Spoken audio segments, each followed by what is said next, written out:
Welcome students.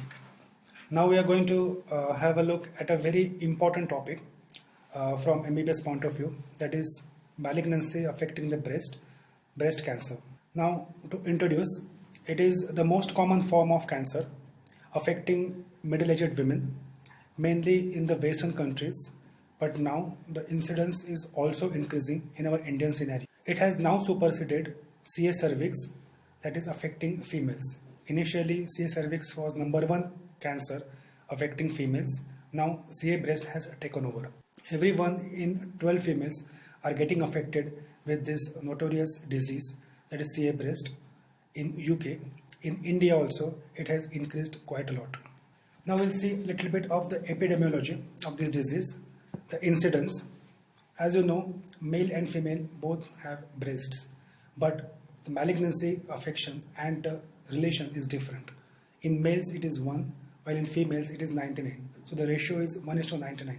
Western countries is much more compared to Eastern countries. Common age, what we have observed, is between 35 to 55 years of age. It is rare in lesser than 20 years and more than 90 years. Only 20% or 1/5 of the females are getting affected with this disease. Developed countries are somehow getting more affected with this condition, and high socioeconomic strata or affluent lifestyle is also affecting this particular condition. Now we look at the etiological factors. There are various factors contributory to this particular disease. First, we'll understand the basic genetic model, what is happening to this condition. There are two important genes that have been observed and they have been narrowed. That is the BRCA1, that is BARC1 and BARC2 genes. And those are located on chromosome 17 and chromosome 13 respectively. There is also one more important tumor suppressor gene, that is called as p53 gene. It is basically present in every individual and it actually suppresses the tumor. So when this tumor suppression gene is deleted, there is a chance that the patient is going to get affected with malignancy much more. So deletion of this p53 is important. Family history is most important, especially in females. First degree relatives getting affected are directly contributory to the other relatives are getting affected. If in a family, mother is suffering from CA breast, there is a chance that a daughter will suffer. But if the sister is suffering from CA breast, the relative risk increases much more in the other sibling. So knowing that mother is affected with CA breast is definitely important. We have to make aware that the daughter will be at risk, but knowing that the sister is affected, you have to be sure that this particular sibling is also affected and not only at risk, because the relative risk, as per the statistics, has shown that in siblings it is much more commoner. Now there are various dietary changes that we have observed.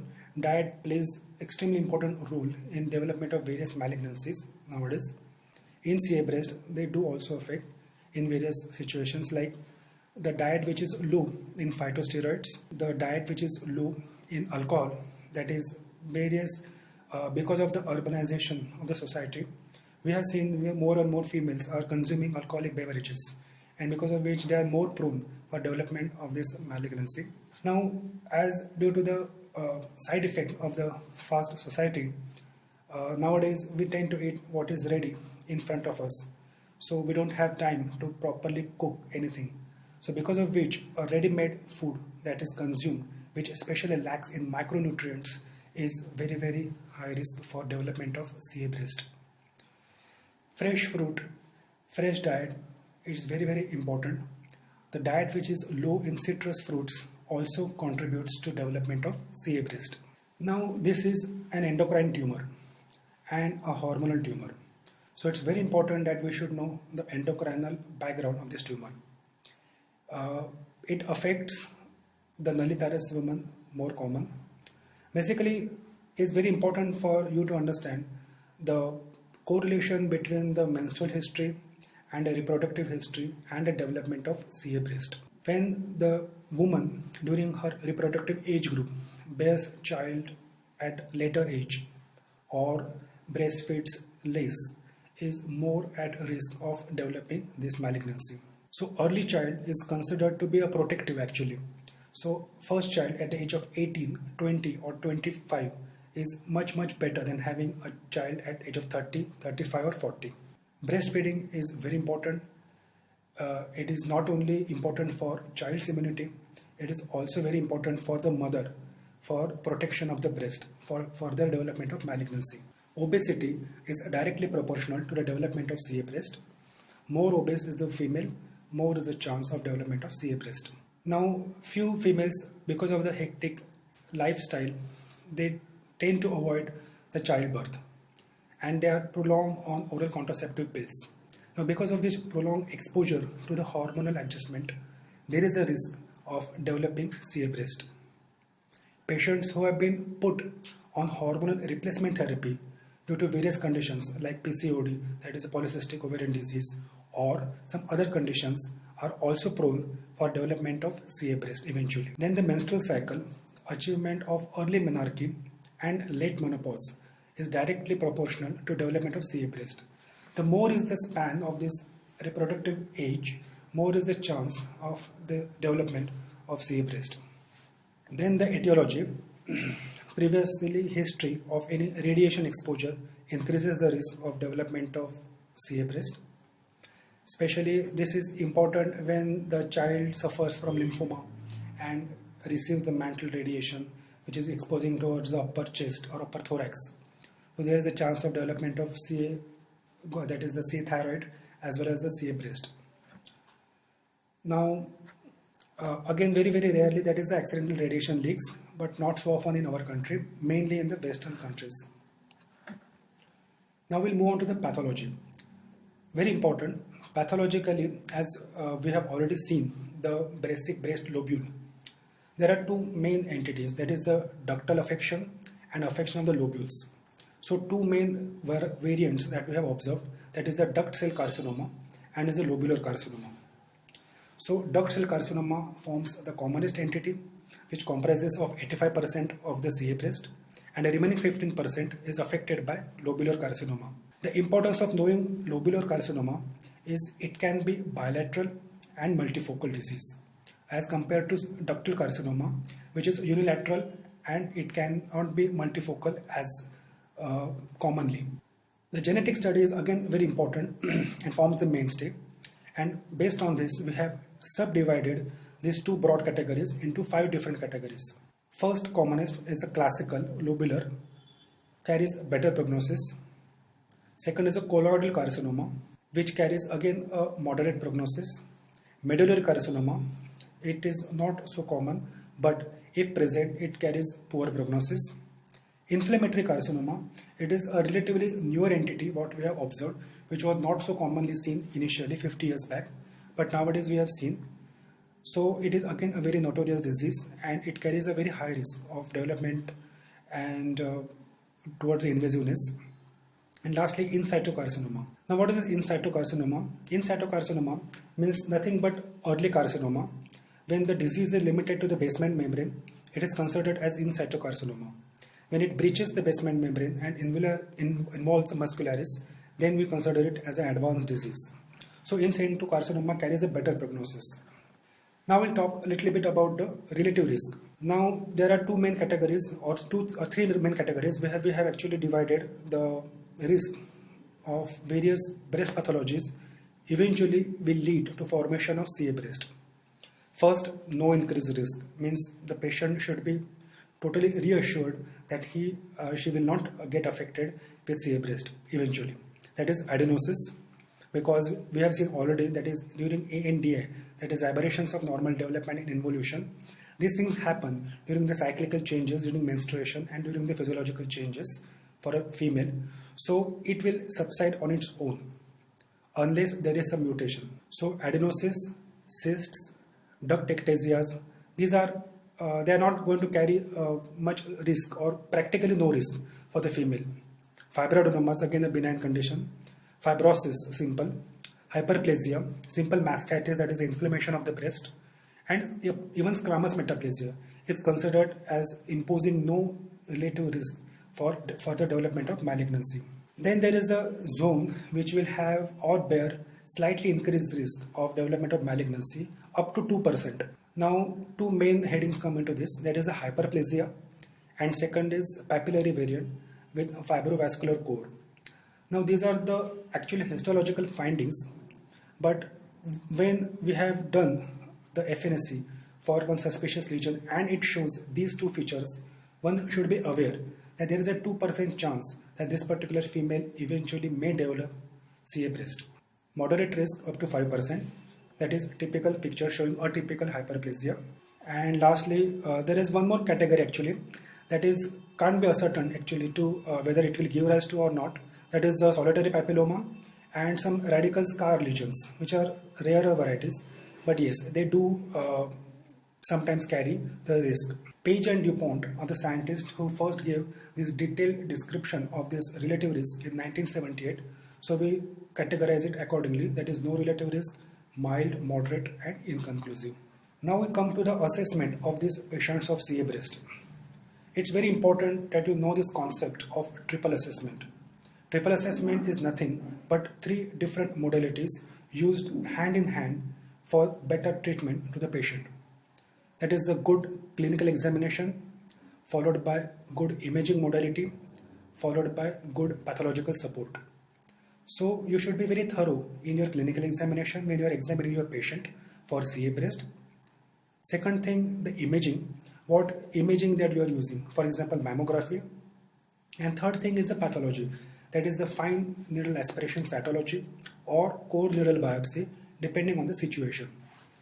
These three together will form as a triple assessment and formulates the most important diagnostic tool. Now we'll see the rough distribution pattern as per Marshall's and Higginbotham's classification, which gives a rough distribution, but it is very, very practically useful for us to understand that these are the quadrants which will be affected. I have given a small picture which will give you a better idea. Now in this left upper diagram, it is showing that upper and outer quadrant close to axilla, this is the axilla which is shown. 60% of the malignancy, if occurring in this area, it is going to be very, very important. Out of 100% affection, 60% of the patients of us are affected with this quadrant. For our simplicity, we have divided the breast into four main quadrants by these two imaginary lines going through nipple areola complex. So 60% is upper and outer quadrant, 10% is lower and outer quadrant, 12% is the nipple areola complex, 6% is the inner and lower quadrant, and 12% is the inner or medial and upper quadrant. This is the CA affected quadrants. One should be well aware. So when a patient comes to you, majority of the patient, that is 60%, will fall into this particular group. Clinical features. Now it is very, very important that CA breast will present to you in various phases and various stages. So what that patient is suffering, one should know. Most important, because all the malignancies initially are painless. So the patients come to us with delayed presentation. So they have painless lump in the breast. Second thing, they do come to us with nipple discharge. As we have already seen, blood, that is a sanguinous, is the most common nipple discharge coming from the nipple areola complex, and which will be a hallmark for malignancy. Third thing that can happen is a nipple retraction. The normal angle is outward and upward. It will be retracted back in that affected patient. Patient may have nipple destruction altogether when the entire nipple areola complex is getting eroded with the disease. This condition is called as a Paget's disease. Then there can be skin excoriations. There can be some axillary lumps.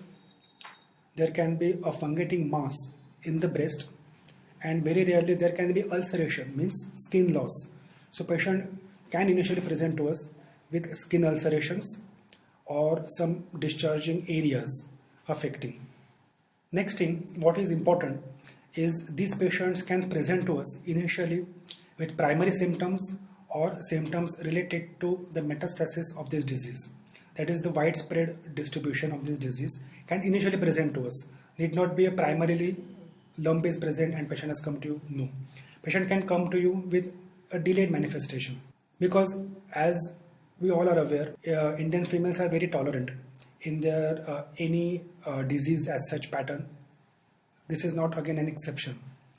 Though this is a very important unit of their body, still somehow they get ignored. So we have to see the metastatic features of this disease. So what these patients present to us with? They present to us with backache. What backache? It can be an upper backache or lower backache. Patient present to us with bone pain. They have cough with expectoration. There can be breathlessness. There can be abdominal distension. There can be sometimes convulsions or seizures. There can be jaundice. And very, very rarely in a terminal stage, patients come to us with malignant cachexia. That is, patient becomes very bony. This is a diagram which is showing, or a photo showing typical situation of Paget's disease. One can actually very much understand that is a nipple areola complex getting destroyed by this disease. There is a little bit retraction of the nipple areola, and eventually this entire complex will be a smooth surface. Now we move on to the investigating modalities. Now, this being a very important condition, we have to know the basic as well as the specialized investigations related to this condition. Basic investigations are complete blood count, erythrocyte sedimentation rate, liver function tests, renal function tests, blood group of the patient, X-ray chest, and ECG. Specific investigations. Now this disease being a very common condition, there are various tumor markers available. Now what are these tumor markers? These are nothing but the carbohydrate antigens which are located on the tumor epithelium, which we can pick up, and actually depending on the count, we can actually ascertain whether this particular disease is obviously present or not. Means, for example, for CA breast, CA 15/3, if it is 50, it is indicating that this particular patient is suffering from CA breast compared to if it is 5. So this is the basic importance of knowing a particular tumor marker relevant to particular condition. Second, as we have already seen, FNSC forms a gold standard for diagnosing various forms of disease. If inconclusive, there is a protocol. Now, if FNSC is inconclusive, what we do? We repeat an FNSC. In repeat FNSC, still if it is inconclusive, which can actually happen practically, then we need to subject such patients for core needle biopsy or core or true cut biopsy, where a larger chunk of tissue is taken and studied. Mammography forms a very important tool for diagnosing early breast lesions. It also serves a very important tool as a screening tool. Sonomammography, when combined with a basic sonography, it forms a very important investigative modality. Nowadays, MRI breast is considered to be gold standard rather than CT breast. Initially, every disease to stage, they used to use CT.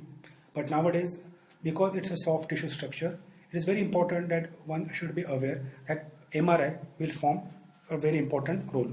Now, investigations for the metastasis are also very important. One is the USG abdomen to pick up hepatomegaly, to pick up ascites, X-ray dorsolumbar spine to pick up any metastatic disease, to see osteolytic changes, CT scan brain to pick up the METs, erythrocyte sedimentation rate, that is the ESR, is a prognostic indicator. One needs to have a chart of ESR. X-ray chest again to detect pulmonary metastasis, because these patients can have cough with expectoration, these patients can have breathlessness. So depending on the investigations, MRI or CT scan, one need to stage the disease. Now for staging, there are two important classifications. One is a TNM classification. It is very, very specific, but it's a very complex staging system. So I have put here a very simple classification, that is a Manchester classification. This classification was devised by residents of Manchester School to have a simplicity in this complex issue. So they have divided into 4 main stages. Now what are the 4 stages? First, growth limited to breast, no lymph nodes in the axilla. Second stage, growth limited to breast plus mobile axillary lymph nodes, which will be hard. Third, larger area of skin infiltration plus or minus pectoral fixation plus matted lymph nodes in the ipsilateral axilla. Lastly, complete chest wall fixation of the malignancy or malignant site with metastasis, that is a distant metastasis. Now, this particular phenomenon of entire chest wall getting affected and getting fixed is considered like a shield by worn by ancient warriors. So we compare it and label it as cancer and cuirasse. Means like a warrior's plate, the entire wall is very hardened and infiltrated with the tumor cells. So this is a typical appearance which is actually carrying a bad prognosis for the patient, and it's a very advanced disease where only palliation will come into picture. Now this Manchester classification is very useful, but it has its limitations. Hence TNM is considered better, but yes, you should have a better guideline before understanding the TNM, where T stands for tumor, N stands for node, and M stands for metastasis. Now it's very important for you to understand the mode of spread. It goes by 4 main modes. One is a local spread, that is by continuity and contiguity. Means suppose there is affection of particular area of breast, so it will spread laterally. That is a continuity. And by contiguity means if it is CA breast, then the pectoral fascia will get affected by remaining adjacent to it. That is continuity and contiguity. Second is through lymphatics. That is early stage to the axillary nodes, okay, and to internal mammary nodes. Late stage to supraclavicular lesions and to the opposite side, that is the contralateral side.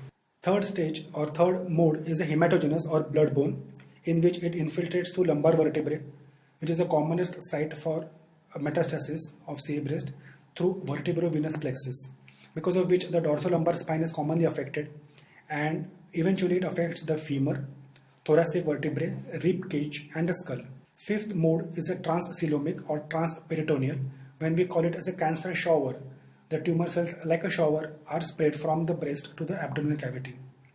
And lastly, which is rare, but implantation, that is post-procedure. If you do a core biopsy inadvertently, there is a possibility that tumor which was present within are getting infiltrated all along the path of the disease.